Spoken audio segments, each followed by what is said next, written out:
কবরস্থানের আড়ালে গাঁজা চাষ করে চলছিল মাদক ব্যবসা। বগুড়ার গাবতলী উপজেলার আকন্দপাড়া গ্রামে অভিযান চালিয়ে প্রায় ১২ ফুট লম্বা একটি গাঁজার গাছ সহ মাদক ব্যবসায়ী সিরাজুল ইসলামকে গ্রেপ্তার করেছে মাদকদ্রব্য নিয়ন্ত্রণ অধিদপ্তর।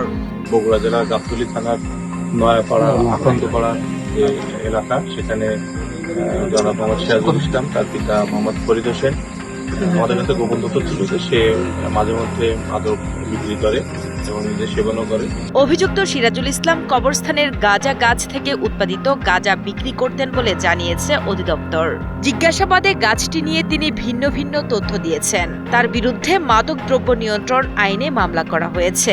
আমাদের আরেকটা তথ্য ছিল যে তার বাড়ির আঙিনা নিজের দখলে যে গাঁজার গাছ আছে, আমরা সেই তথ্য যাচাই করি এবং অভিযানে আসি।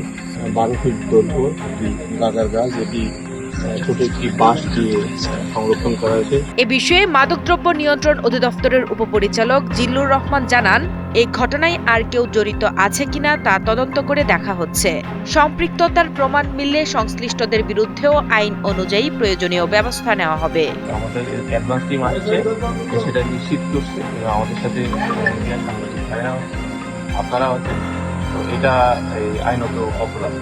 কোনো ব্যক্তি তার পজিশনে যদি দাদা চাষ করে, এটা বাংলাদেশ আইনে এটা নিষিদ্ধ।